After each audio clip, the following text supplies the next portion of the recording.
The Assembly will hear an address by His Excellency Donald Trump, President of the United States of America. I request protocol to escort His Excellency and invite him to address the Assembly.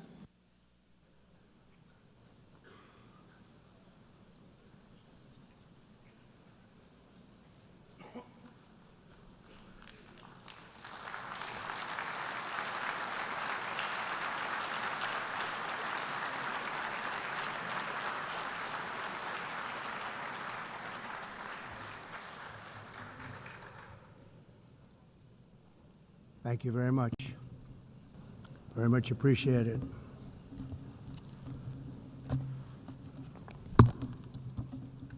And I don't mind making this speech without a teleprompter, because the teleprompter is not working.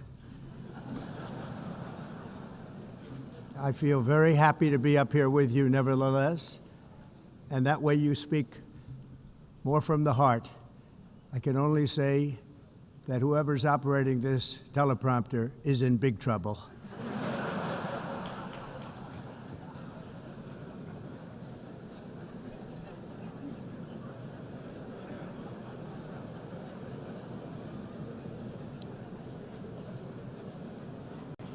Hello, Madam First Lady.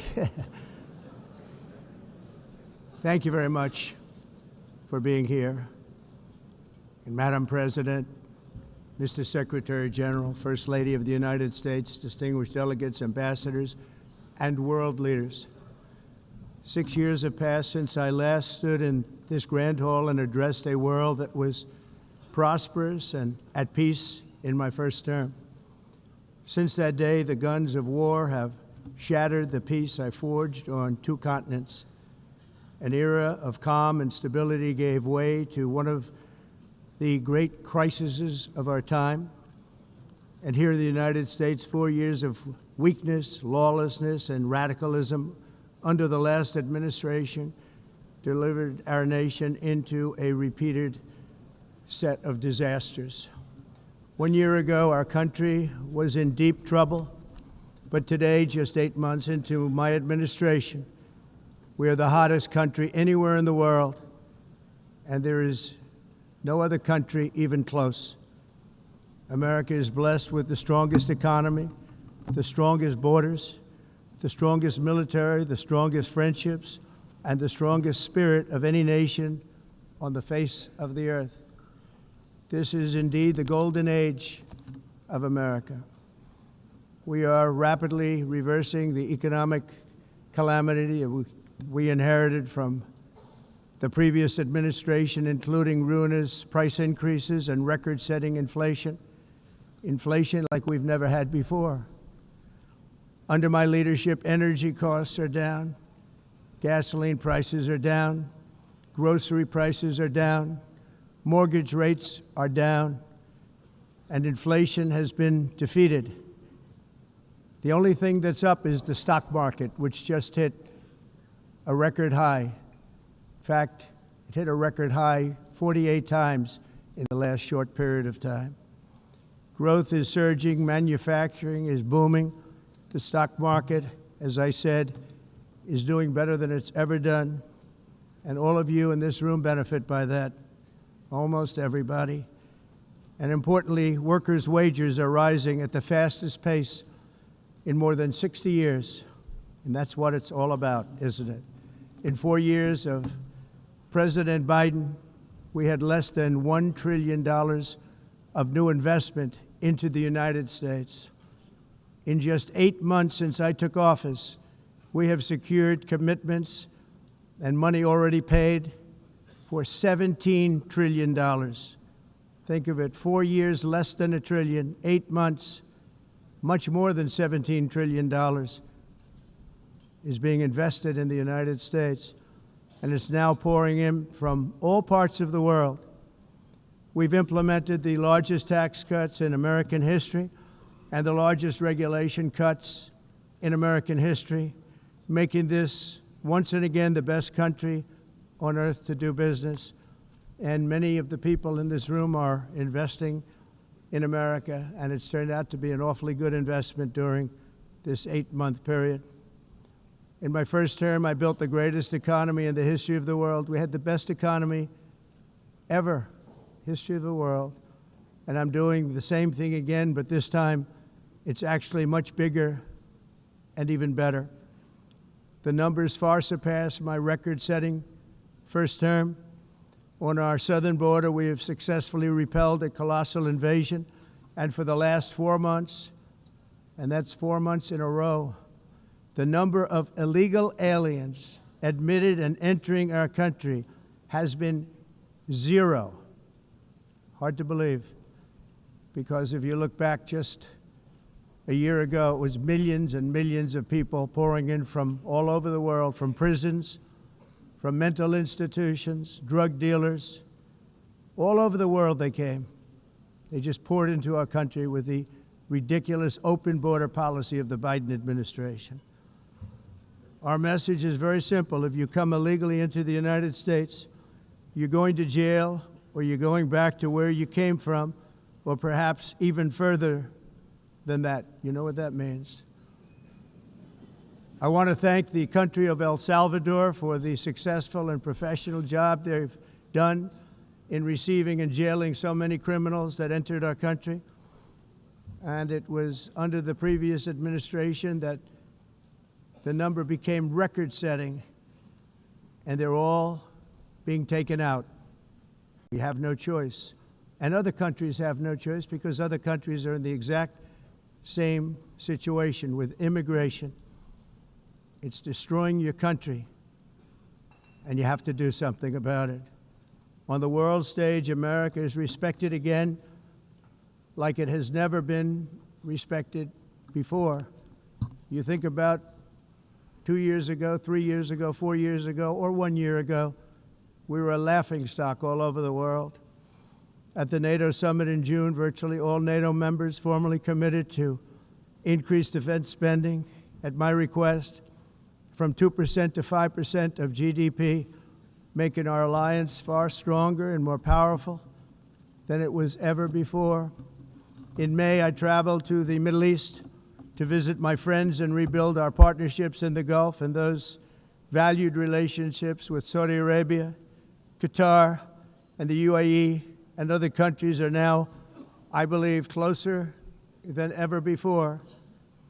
My administration has negotiated one historic trade deal after another, including with the United Kingdom, the European Union, Japan, South Korea, Vietnam, Indonesia, the Philippines, Malaysia, and many, many others. Likewise, in a period of just 7 months, I have ended 7 unendable wars. They said they were unendable. You're never going to get them solved. Some were going for 31 years, 2 of them, 31, think of it, 31 years. One was 36 years. One was 28 years. I ended 7 wars. And in all cases, they were raging with countless thousands of people being killed.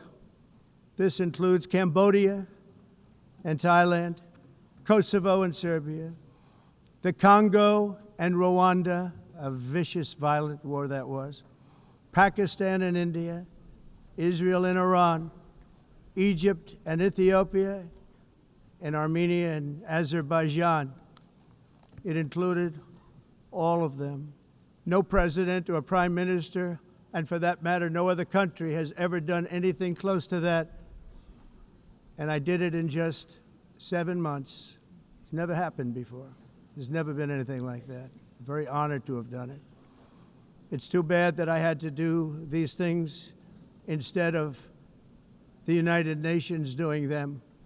And sadly, in all cases, the United Nations did not even try to help in any of them. I ended 7 wars, dealt with the leaders of each and every one of these countries, and never even received a phone call from the United Nations offering to help in finalizing the deal. All I got from the United Nations was an escalator that on the way up stopped right in the middle. If the First Lady wasn't in great shape, she would have fallen, but she's in great shape. We're both in good shape. We both stood. And then a teleprompter that didn't work. These are the two things I got from the United Nations, a bad escalator and a bad teleprompter. Thank you very much. And by the way, it's working now. It just went on. Thank you. I think I should just do it the other way. It's easier. Thank you very much. I didn't think of it at the time because I was too busy working to save millions of lives. That is the saving and stopping of these wars.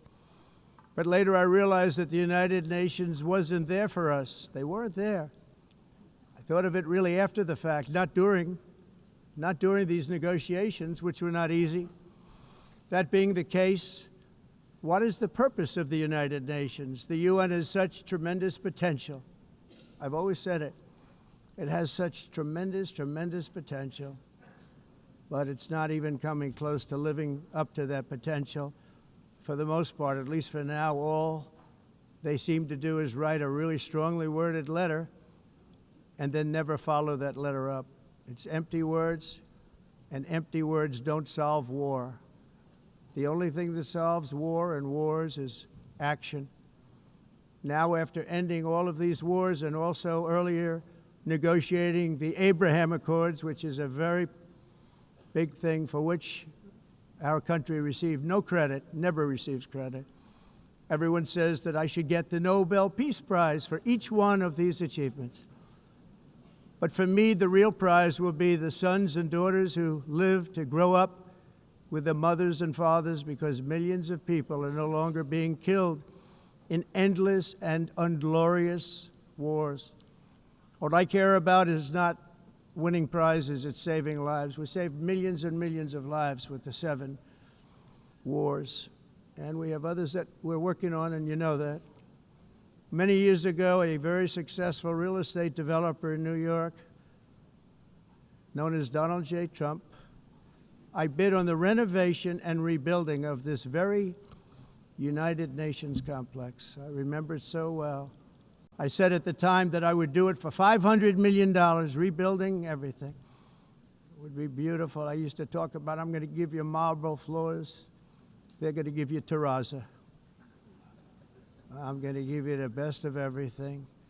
You're going to have mahogany walls. They're going to give you plastic.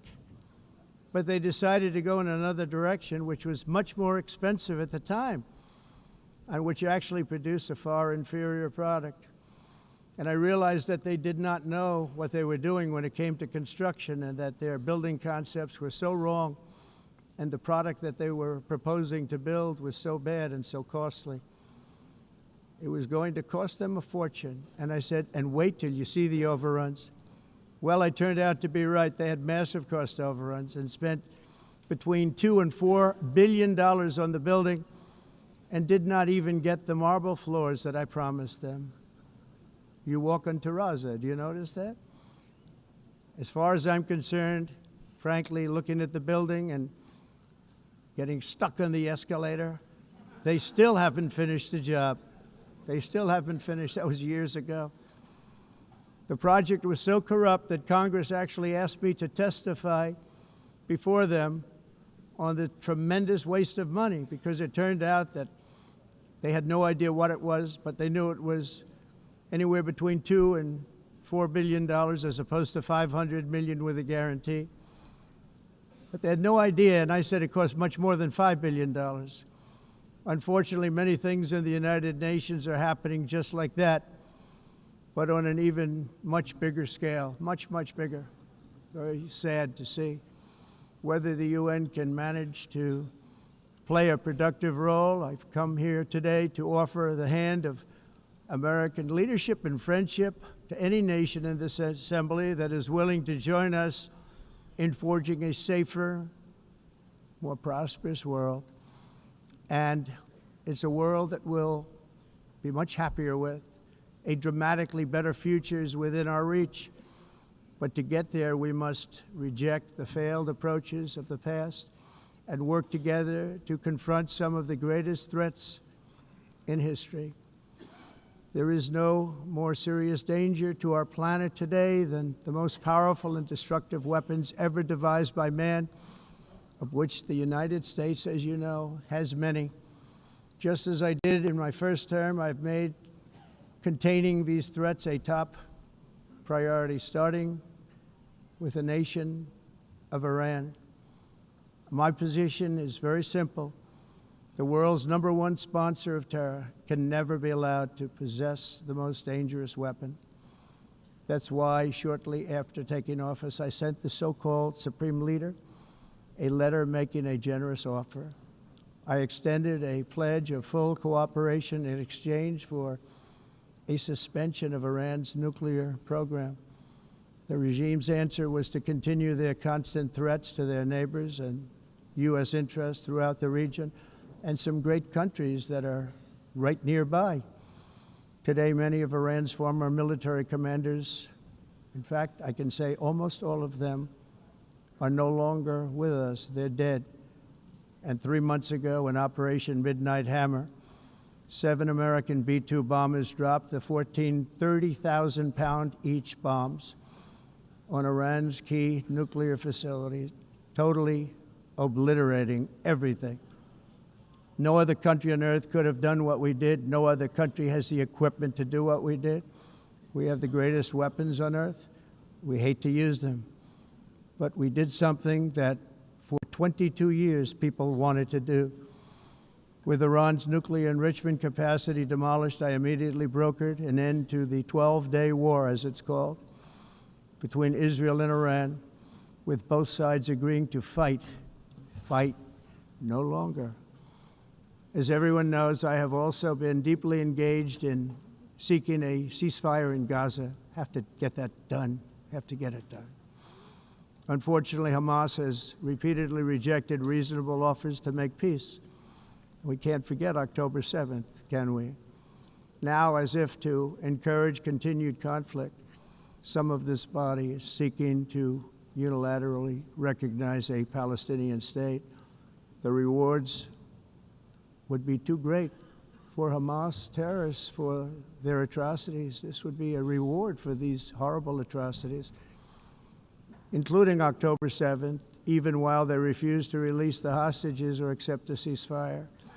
Instead of giving to Hamas and giving so much, because they've taken so much, they have taken so much. This could have been solved so long ago. But instead of giving in to Hamas's ransom demands, those who want peace should be united with one message: release the hostages now. Just release the hostages now. Thank you.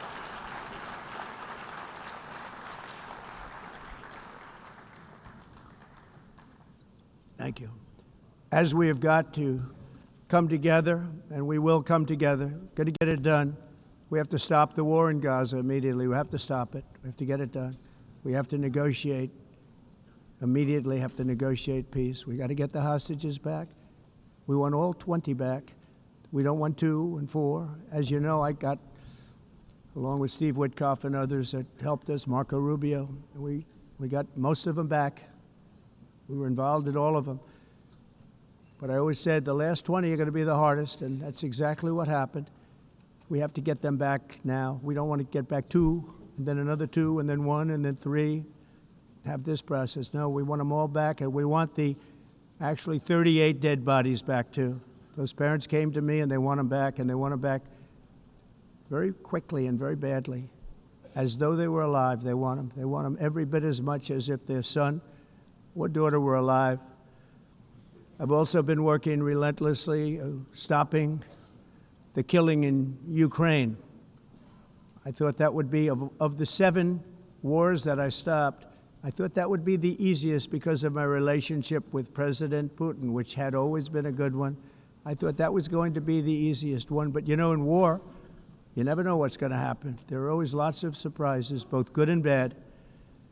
Everyone thought Russia would win this war in 3 days, but it didn't work out that way. It was supposed to be just a quick little skirmish.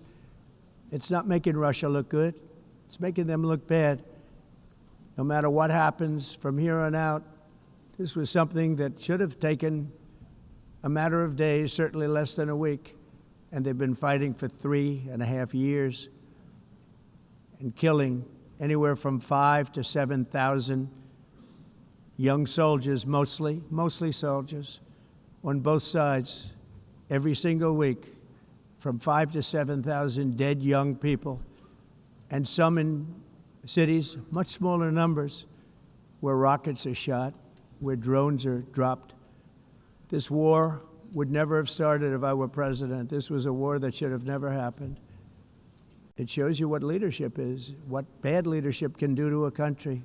Look what happened to the United States, and look where we are right now in just a short period of time. The only question now is how many more lives will be needlessly lost on both sides. China and India are the primary funders of the ongoing war by continuing to purchase Russian oil. But inexcusably, even NATO countries have not cut off much Russian energy and Russian energy products, which, as you know, I found out about 2 weeks ago, and I wasn't happy. Think of it. They're funding the war against themselves. Who the hell ever heard of that one? In the event that Russia is not ready to make a deal to end the war, then the United States is fully prepared to impose a very strong round of powerful tariffs, which would stop the bloodshed, I believe, very quickly. But for those tariffs to be effective, European nations, all of you are gathered here right now, would have to join us in adopting the exact same measures. I mean, you're much closer to this. We have an ocean in between. You're right there. And Europe has to step it up. They can't be doing what they're doing. They're buying oil and gas from Russia while they're fighting Russia. It's embarrassing to them, and it was very embarrassing to them when I found out about it, I can tell you that. But they have to immediately cease all energy purchases from Russia. Otherwise, we're all wasting a lot of time. So I'm ready to discuss this. We're going to discuss it today with the European nations, all gathered here. I'm sure they're thrilled to hear me speak about it, but that's the way it is. I like to speak my mind and speak the truth. As we seek to reduce the threat of dangerous weapons today, I'm also calling on every nation to join us in ending the development of biological weapons once and for all. And biological is terrible, and nuclear is even beyond, and we include nuclear in that. We want to have a cessation of the development of nuclear weapons. We know, and I get to view it all the time. Sir, would you like to see? And I look at weapons that are so powerful that we just can't ever use them. If we ever use them, the world literally might come to an end. There would be no United Nations to be talking about. There would be no nothing. Just a few years ago, reckless experiments overseas gave us a devastating global pandemic. Yet despite that worldwide catastrophe, many countries are continuing extremely risky research into bioweapons and man-made pathogens. This is unbelievably dangerous. To prevent potential disasters, I'm announcing today that my administration will lead an international effort to enforce Biological Weapons Convention, which is going to be meeting with the top leaders of the world by pioneering an AI verification system that everyone can trust. Hopefully the UN can play a constructive role, and it will also be one of the early projects under AI. Let's see how good it is, because a lot of people are saying it could be one of the great things ever, but it also can be dangerous, but it can be put to tremendous use and tremendous good, and this would be an example of that. Not only is the UN not solving the problems it should, too often, it's actually creating new problems for us to solve. The best example is the #1 political issue of our time, the crisis of uncontrolled migration. It's uncontrolled. Your countries are being ruined. The United Nations is funding an assault on Western countries and their borders.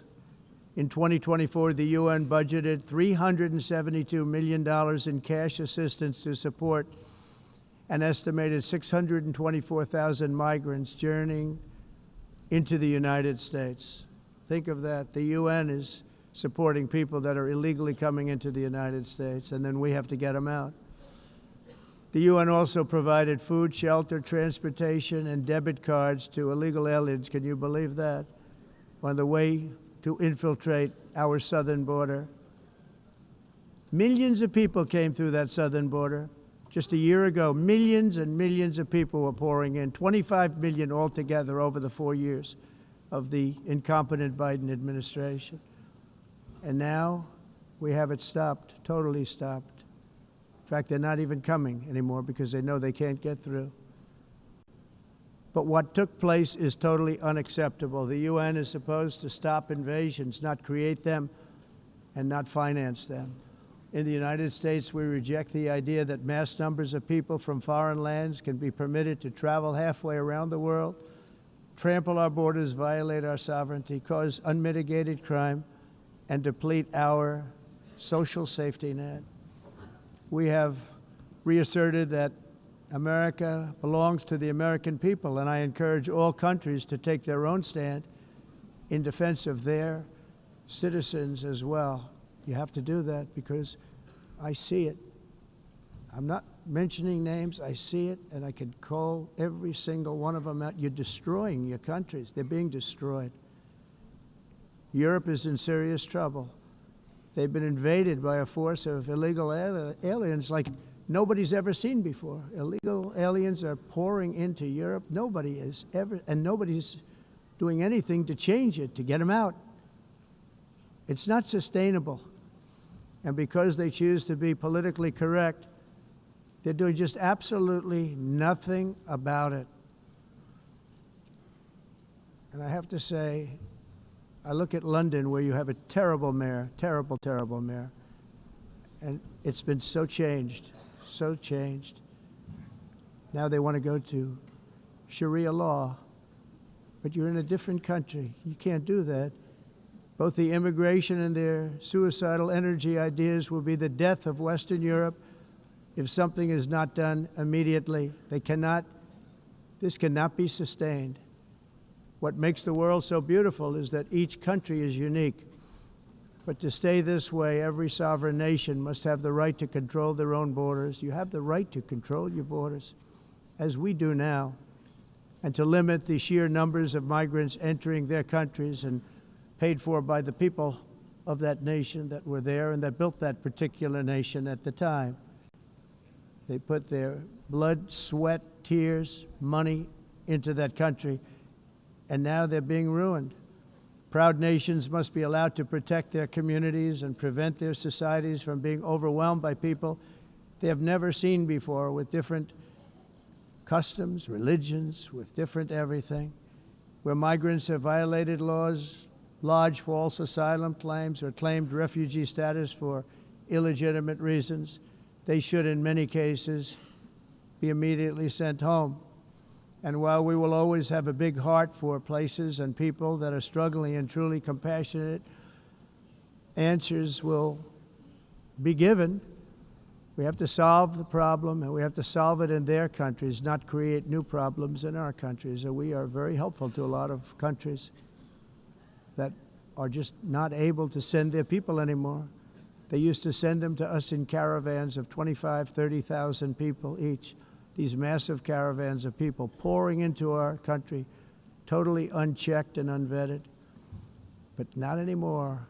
According to the Council of Europe in 2024, almost 50% of inmates in German prisons were foreign nationals or migrants. In Austria, the number was 53% of the people in prisons were from places that weren't from where they are now. In Greece, the number was 54%, and in Switzerland, beautiful Switzerland, 72% of the people in prisons are from outside of Switzerland. When your prisons are filled with so-called asylum seekers who repaid kindness, and that's what they did, they repaid kindness with crime. It's time to end the failed experiment of open borders. You have to end it now. See, I can tell you. I'm really good at this stuff. Your countries are going to hell. In America, we've taken bold action to swiftly shut down uncontrolled migration. Once we started detaining and deporting everyone who crossed the border, and removing illegal aliens from the United States, they simply stopped coming. They're not coming anymore. We're getting a lot of credit, but they're not coming anymore. This was a humanitarian act for all involved, because on the trips up, thousands of people a week were dying. Women were being raped. Nobody's ever seen anything like it. Raped, horribly beaten, raped. On the trip up, the journey up, it was a long walk. It was a long, arduous journey, indeed. And it was also a historic victory against human trafficking throughout the region. What we did was a victory, and we saved so many lives of people that wouldn't make the journey. That journey was loaded up with death. Loaded up with death. Dead bodies all along the roads of jungles. To get up, they go through jungles, they go through areas so hot you couldn't breathe. They were dying of suffocation, areas so hot that you couldn't breathe. Dead bodies all over. By them not coming, we're saving tremendous numbers of lives. My people have done a fantastic job in doing what they did, and the American public agrees with it. I mean, I was very proud to see this morning I have the highest poll numbers I've ever had. Part of it is because of what we've done on the border. I guess the other part is what we've done on the economy. Joe Biden's policies empowered murderous gangs, human smugglers, child traffickers, drug cartels, and prisoners from all over the world. The previous administration also lost nearly 300,000 children. Think of that. They lost more than 300,000 children, little children, who were trafficked into the United States on the Biden watch, many of whom have been raped, exploited, and abused, and sold. Sold.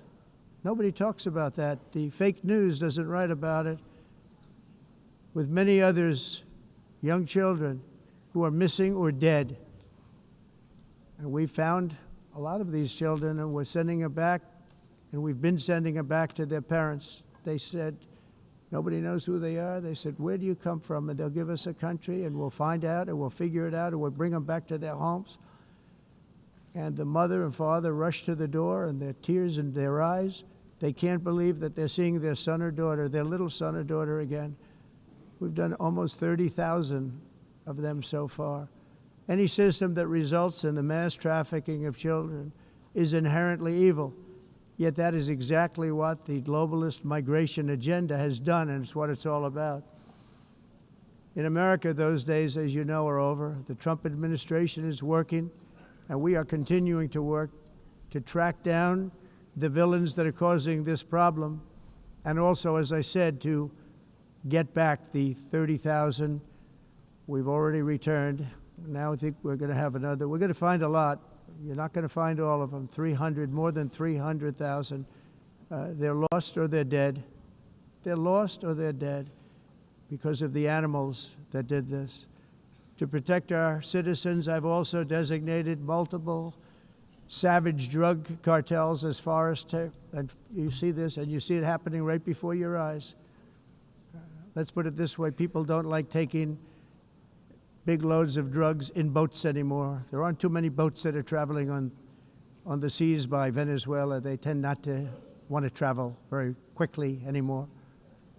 And we've virtually stopped drugs coming into our country by sea. We call them the water drugs. They kill hundreds of thousands of people. I've also designated multiple savage drug cartels as far as foreign terrorist organizations, along with two bloodthirsty transnational gangs, probably the worst gangs anywhere in the world, MS-13 and Tren de Aragua. Tren de Aragua is from Venezuela, by the way. Such organizations torture, maim, mutilate, and murder with impunity. They're the enemies of all humanity. For this reason, we've recently begun using the supreme power of the United States military to destroy Venezuelan terrorists and trafficking networks led by Nicolas Maduro. To every terrorist thug smuggling poisonous drugs into the United States of America, please be warned that we will blow you out of existence. That's what we're doing. We have no choice. Can't let it happen. They're destroying I believe we lost 300,000 people last year to drugs, 300,000. Fentanyl and other drugs. Each boat that we sink carries drugs that would kill more than 25,000 Americans. We will not let that happen. Energy is another area where the United States is now thriving like never before. We're getting rid of the falsely named renewables. By the way, they're a joke. They don't work. They're too expensive. They're not strong enough to fire up the plants that you need to make your country great. The wind doesn't blow. Those big windmills are so pathetic and so bad, so expensive to operate. Then they have to be rebuilt all the time, and they start to rust and rot. Most expensive energy ever conceived, and it's actually energy. You're supposed to make money with energy, not lose money. You lose money, the governments have to subsidize. You can't put them out without massive subsidies. And most of them are built in China, and I give China a lot of credit. They build them, but they have very few wind farms. So why is it that they build them and they send them all over the world, but they barely use them? You know what they use? Coal. They use gas. They use almost anything, but they don't like wind. But they sure as hell like selling the windmills. Europe, on the other hand, has a long way to go, with many countries being on the brink of destruction because of the green energy agenda. And I give a lot of credit to Germany. Germany was being led down a very sick path, both on immigration, by the way, and on energy. They were going green, and they were going bankrupt. And the new leadership came in, and they went back to where they were, with fossil fuel and with nuclear, which is good. It's now safe, and you can do it properly. But they went back to where they were, and they opened up a lot of different plants, energy-producing plants, and they're doing well. I give Germany a lot of credit for that. They've said this is a disaster, what's happening. They were going all green. All green is all bankrupt. That's what it represents. And it's not politically correct. I'll be very badly criticized for saying it, but I'm here to tell the truth. I don't care. It doesn't matter to me. I'm in New York City. I'm feeling a lot safer. Crime, we're getting crime down. And by the way, speaking of crime, Washington, D.C. Washington, D.C. was the crime capital of America. Now it's after 12 days, it's a totally safe city. Everyone's going out to dinner. They're going out to restaurants. Your wife can walk down the middle of the street with or without you. Nothing's going to happen. My people have done a fantastic job. And yes, I called in the National Guard, and the National Guard took care of business, and they weren't politically correct, but they took care of business. We got 1,700 career criminals out, brought them back to where they came from, the countries where they came from, or put them in jails. Washington, D.C. is now a totally safe city again, and I welcome you to come. In fact, we'll have dinner together at a local restaurant, and we'll be able to walk. We don't have to go by an armor-plated vehicle. We'll walk right over there from the White House.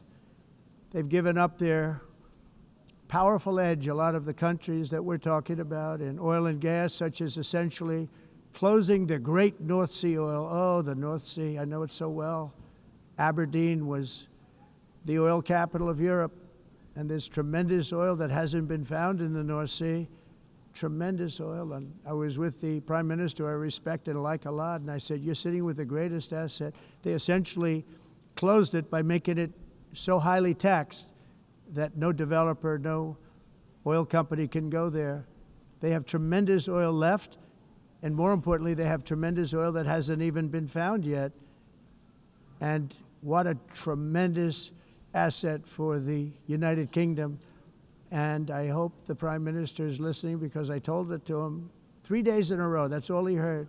North Sea oil, North Sea, because I want to see them do well. I want to stop seeing them ruining that beautiful Scottish and English countryside with windmills and massive solar panels that go 7 miles by 7 miles, taking away farmland. But we're not letting this happen in America. In 1982, the executive director of the United Nations Environmental Program predicted that by the year 2000, climate change would cause a global catastrophe. He said that it will be irreversible, as any nuclear holocaust would be. This is what they said at the United Nations. What happened? Here we are.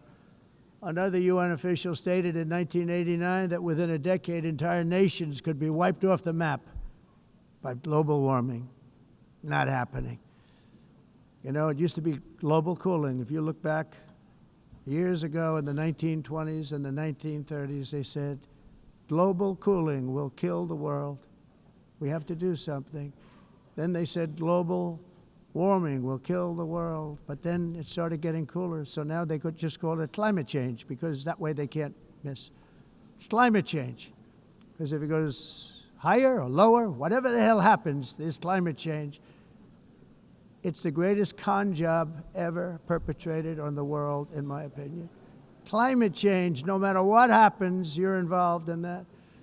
No more global warming, no more global cooling. All of these predictions made by the United Nations and many others, often for bad reasons, were wrong. They were made by stupid people that have cost their countries fortunes and given those same countries no chance for success. If you don't get away from this green scam, your country is going to fail. And I'm really good at predicting things, you know. They actually said during the campaign, they had a hat, the best-selling hat. Trump was right about everything. And I don't say that in a braggadocious way, but it's true. I've been right about everything. And I'm telling you that if you don't get away from the green energy scam, your country is going to fail. And if you don't stop people that you've never seen before, that you have nothing in common with, your country is going to fail. I'm the President of the United States, but I worry about Europe. I love Europe. I love the people of Europe. And I hate to see it being devastated by energy and immigration. This double-tailed monster destroys everything in its wake, and they cannot let that happen any longer. You're doing it because you want to be nice. You want to be politically correct, and you're destroying your heritage. They must take control strongly and immediately of the unmitigated immigration disaster and the fake energy catastrophe before it's too late. The carbon footprint is a hoax made up by people with evil intentions, and they're heading down a path of total destruction. You know, the carbon footprint, it was a big, big thing a few years ago. I remember hearing about the carbon footprint, and then President Obama would get into Air Force One, a massive Boeing 747, and not a new one, an old one with old engines that spew everything into the atmosphere. He'd talk about the carbon footprint, we must do so. Then he'd get in and he'd fly from Washington to Hawaii to play a round of golf. And then he'd get back onto that big, beautiful plane and he'd fly back and he'd talk about, again, global warming and the carbon footprint. It's a con job. At extreme cost and expense, Europe reduced its own carbon footprint by 37%. Think of that. Congratulations, Europe. Great job. You cost yourself a lot of jobs, a lot of factories closed, but you reduced the carbon footprint by 37%. However, for all of that sacrifice and much more, it's been totally wiped out and then some by a global increase of 54%. Much of it coming from China and other countries that are thriving around China, which now produces more CO2 than all the other developed nations in the world. So all of these countries are working so hard on the carbon footprint, which is nonsense, by the way. It's nonsense. You know, it's interesting. In the United States, we have still radicalized environmentalists, and they want the factories to stop. Everything should stop. No more cows. We don't want cows anymore. I guess they want to kill all the cows. They want to do things that are just unbelievable, and you have it too. But you know, we have a border, strong, and we have a shape, and that shape doesn't just go straight up. That shape is amorphous when it comes to the atmosphere. And if we had the most clean air, and I think we do, we have very clean air. We have the cleanest air we've had in many, many years. But the problem is that other countries, like China, which has air that's a little bit rough, it blows. And no matter what you're doing down here, the air up here tends to get very dirty because it comes in from other countries where their air isn't so clean. And the environmentalists refuse to acknowledge that. Same thing with garbage. In Asia, they dump much of their garbage right into the ocean. And over about a 1 week and 2 week journey, it flows right past Los Angeles. You've seen it.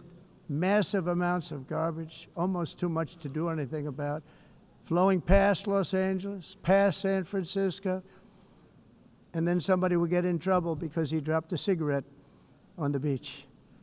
The whole thing is crazy.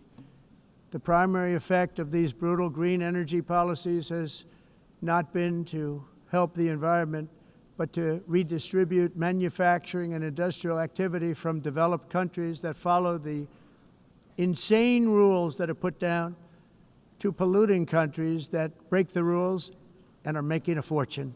They're making a fortune. European electricity bills are now 4 to 5 times more expensive than those in China, and 2 to 3 times higher than the United States. And our bills are coming way down. You probably see that our gasoline prices are way down. You know, we have an expression, drill.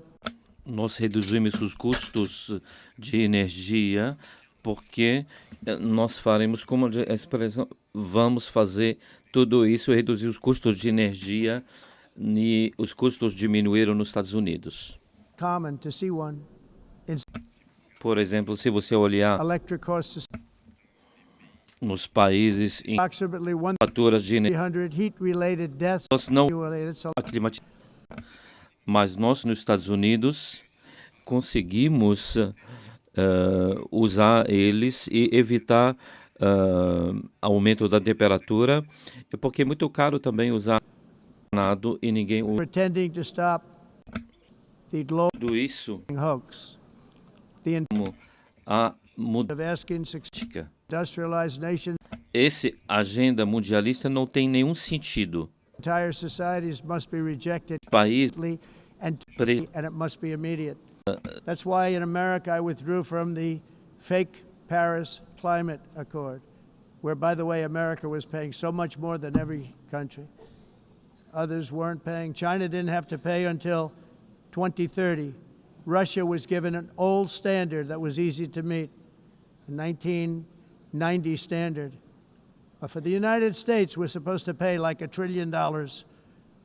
And I said, this is another scam. The fact is, the United States has been taken advantage of by the world for many, many years, but not any longer, as you probably noticed. I unleashed massive energy production and signed historic executive orders to hunt for oil, but we don't have to do much hunting because we have the most oil of any nation anywhere, oil and gas in the world. And if you add coal, we have the most of any nation in the world. Clean, I call it clean, beautiful coal. You can do things today with coal that you couldn't have done 10 years ago, 15 years. So I have a little standing order in the White House. Never use the word coal, only use the words clean, beautiful coal. Sounds much better, doesn't it? But we stand ready to provide any country with abundant, affordable energy supplies if you need them, when most of you do. We're proudly exporting energy all over the world. We're now the largest exporter. In the United States, we want trade and robust commerce with all nations, everybody. We want to help nations. We're going to help nations. But it must also be fair and reciprocal.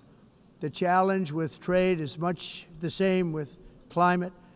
The countries that followed the rules, all their factories have been plundered. It's really sad to watch. They've been broken. They've been broken by countries that broke the rules. That's why the United States is now applying tariffs to other countries, and much as these tariffs were for many years applied to us, uncontrollably applied to us. We've used tariffs as a defense mechanism under the Trump administration, including my first term, where hundreds of billions of dollars in tariffs were taken in. And by the way, we had the lowest inflation, and now we have very low inflation. The only thing different is that we have hundreds of billions of dollars flowing into our country. But this is how we will ensure that the system works for everyone, and is sustainable into the future. We're also using tariffs to defend our sovereignty and security throughout the world, including against nations that have taken advantage of former U.S. administrations for decades, including the most corrupt, incompetent administration in history, the sleepy Joe Biden administration. Brazil now faces major tariffs in response to its unprecedented efforts to interfere in the rights and freedoms of our American citizens and others, with censorship, repression, weaponization, judicial corruption, and targeting of political critics in the United States. I have a little problem saying this because I must tell you, I was walking in and the leader of Brazil was walking out. We saw him and I saw him, he saw me, and we embraced. And then I'm saying, can you believe I'm going to be saying this in just 2 minutes? But we actually agreed that we would meet next week. We didn't have much time to talk, like about 20 seconds. They were in retrospect, I'm glad I waited because this thing didn't work out too well. But we did talk, we had a good talk, and we agreed to meet next week, if that's of interest. But he seemed like a very nice man, actually. He liked me, I liked him. But if you, and I only do business with people I like. When I don't like them, I don't like them. But we had, at least for about 39 seconds, we had excellent chemistry. It's a good sign. But also in the past, Brazil, can you believe this, unfairly tariffed our nation, but now because of our tariffs, we are hitting them back, and we're hitting them back very hard. As president, I will always defend our national sovereignty and the rights of American citizens. So I'm very sorry to say this, that Brazil is doing poorly and will continue to do poorly. They can only do well when they're working with us. Without us, they will fail, just as others have failed. It's true. Next year, the United States will celebrate the 250th anniversary of our glorious independence, a testament to enduring power and American freedom and spirit. We will also be proudly hosting the 2026 FIFA World Cup, and shortly thereafter, the 2028 Olympics, which is going to be very exciting. I hope you all come.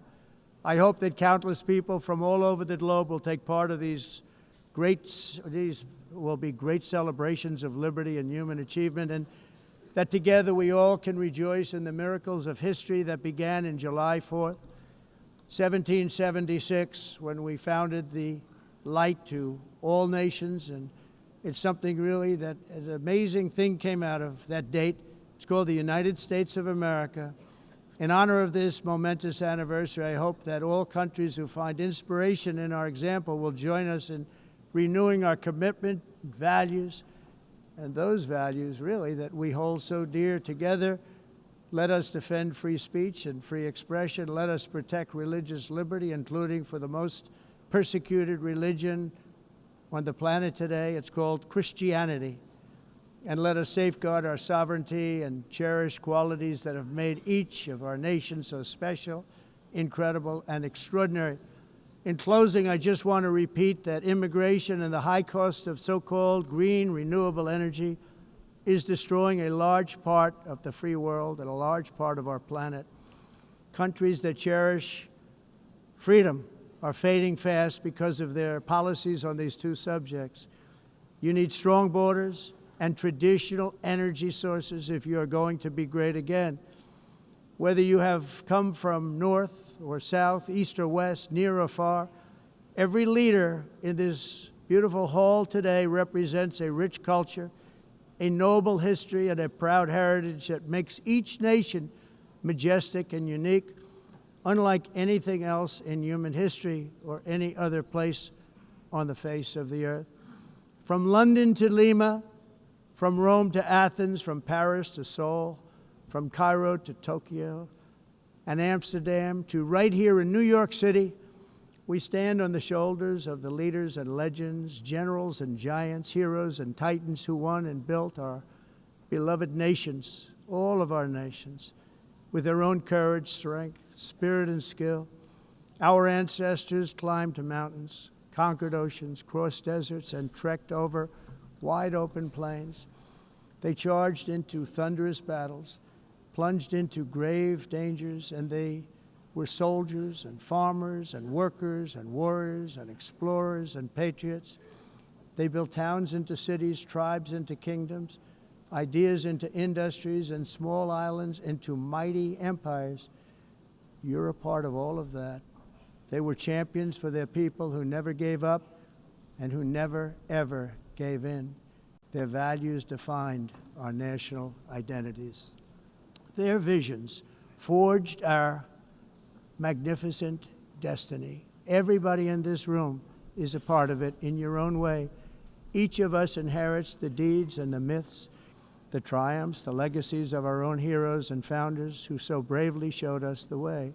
Our ancestors gave everything for homelands that they defended with pride, with sweat, with blood, with life, and with death. Now the righteous task of protecting the nations that they built belongs to each and every one of us. So together let us uphold our sacred duty to our people and to our citizens. Let us protect their borders, ensure their safety, preserve their cultures, treasure, and traditions, and fight, fight, fight for their precious dreams and their cherished freedoms. And in friendship and really a beautiful vision, let us all work together to build a bright, beautiful planet, a planet that we all share, a planet of peace and a world that is richer, better, and more beautiful than ever before. That can happen. It will happen. It will happen, and I hope it can happen and start right now, right at this moment. We'll turn it around. We're going to make our countries better, safer, more beautiful. We're going to take care of our people. Thank you very much. It's been an honor. God bless the nations of the world. Thank you very much. Bye.